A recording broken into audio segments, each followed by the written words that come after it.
मोर्शी नगर परिषद निवडणुकीच्या प्रचाराला 26 नोव्हेंबरपासून चांगला जोर चढला असून निवडणूक अधिकारी यांच्या उपस्थितीत नगर परिषदेच्या सभागृहात उमेदवारांना बोध चिन्हांचं वाटप करण्यात आलं आहे।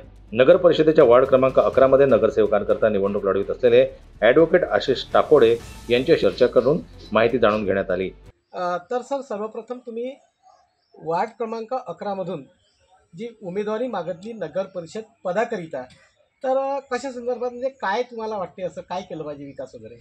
साहेब, सर्वप्रथम मी तुमचे खूप खूप धन्यवाद मानतोय की आपण मला 2 शब्द बोलण्याचा चान्स दिला आणि तुम्ही जो प्रश्न विचारला तो अति उत्तम प्रश्न आहे। बघा कसं आहे, मी गेल्या मागील 5 वर्षापासून जनतेसाठी भरपूर काही कामं करत आलेलो आहे। आमच्या इथे एवढ्या काही समस्या होत्या, म्हणजे डुकरांची समस्या आमच्या इथे, नळाच्या पाण्याची समस्या आमच्याकडे, त्याच्यानंतर रोडचा समस्या आमच्याकडे, म्हणजे समस्येचं माहेरघर बनून गेलेलं आहे आपलं। फक्त आमचा कॉलनी परिसरच समस्येचं माहेरघर नसून पूर्ण मोर्शी हा एरिया समस्येचं माहेरघर बनून गेलेला आहे। तर अशा वेळेस मी मागील 5 वर्षामध्ये भरपूर काही कार्य केलेत, मात्र आपल्याकडे काही पॉवर नसल्या कारणामुळे जेवढे काम आपण करायला हवे होते तेवढे कामं आपण करू शकलो नाहीत। मात्र यानंतर जर आपल्याकडे काही पॉवर्स आले, मी जर नगरसेवक बनलो या प्रभाग क्रमांक 11 मधून, तर मी नगराचीच सेवा नाही तर पूर्ण मोर्शीची सेवा करण्याची हिंमत ठेवतो, एक इच्छा ठेवतोय।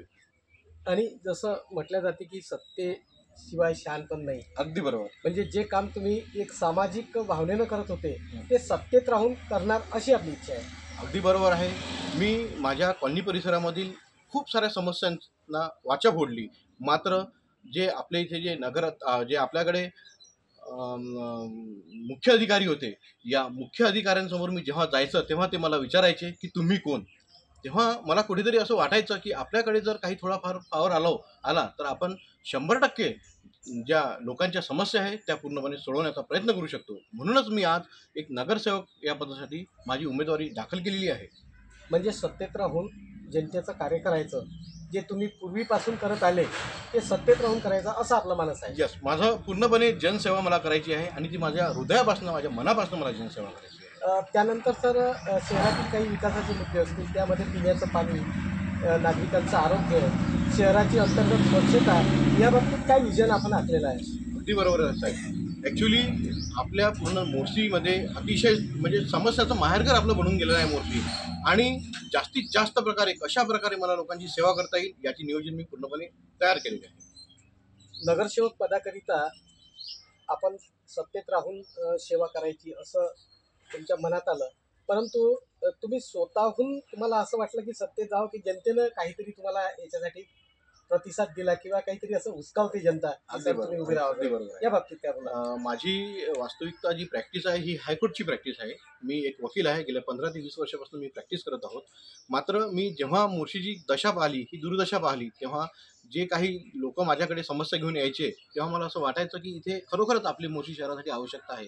म्हणून मी माझा नागपूरचं सर्वस्व सोडून, माझी नागपूरची पूर्ण प्रॅक्टिस सोडून मी फक्त मोर्शी शहरामध्ये माझ्या नॉलेजचा फायदा जास्तीत जास्त लोकांपर्यंत कसा होईल हेच ध्येय घेऊन मी मोर्शी शहरासाठी विकासाची कामे कशा प्रकारे करता येईल हेच ध्येय घेऊन मी आज माझं सर्वस्व सोडून इथे सेवा देण्याकरिता आलेलो आहे। आज सर, निवडणूक अधिकाऱ्याच्या उपस्थितीत चिन्हाचं देखील वाटप झालेलं आहे, तर तुम्ही कोणत्या चिन्हाला पसंती दिली? खूप चांगला प्रश्न तुम्ही इथे केलात। ॲक्च्युली मी इथे 2 उमेदवारी मी दाखल केलेली आहे। माझ्या पत्नीची उमेदवारी मी नगर अध्यक्षपदासाठी दाखल केलेली आहे, कारण जोपर्यंत आपल्याकडे पॉवर येत नाही तोपर्यंत आपण कोणत्याच प्रकारे काम करू शकणार नाही। म्हणून मी माझ्या पत्नीची उमेदवारी दाखल केली आहे आणि तिचं जे बोधचिन्ह मला भेटलेलं आहे इथे, ते शिटी म्हणून एक बोधचिन्ह आपल्याला देण्यात आलेलं आहे। आणि माझी जी पसंती होती दुसऱ्या क्रमांकाची, मी बाय प्रोफेशनल लॉयर असल्या कारणाने मी माझ्या कोर्टची, जो आपण प्रोफेशनली कोर्ट आहे, ते चिन्ह मी निवडणूक आयोगाला मागितलं होतं आणि त्यांनी तेच नेमकं मला चिन्ह दिलेलं आहे। त्याबद्दल मी त्यांनासुद्धा धन्यवाद मानतो। सर, तुम्ही तुमच्या व्यवसायाला जे व्यवसायाकरिता असणारा कोट, हे चिन्ह तुम्हाला मिळालेलं आहे, याला योगायोग म्हणावे की तुम्ही जबरदस्ती केली निवडणूक आयोगाकडे वगैरे? देवाने दिलेला कल आहे हा। माझं जे प्रोफेशन आहे त्या प्रोफेशननुसार सर्व लोकांना न्याय देण्याकरिता मला आज कोर्ट हे देवाकडनं भेटलेलं चिन्ह आहे। म्हणजे एकंदरीत चिन्हाच्या बाबतीत आनंदित आहे? एकदम एकदम, मी जे चिन्हाला पहिला क्रमांक दिला होता ते चिन्ह मला निवडणूक आयोगाने दिलेले आहे। ॲडव्होकेट आशिष टाकोडे यांना व्यवसायाशी निगडीत निवडणूक चिन्ह मिळालं असताना त्यांनी निवडणूक आयोगाचे सुद्धा यावेळी आभार मानले. जनमत लाईव्ह न्यूज करता सोमेश्वर शहाणे यांची रिपोर्ट, मोर्शी.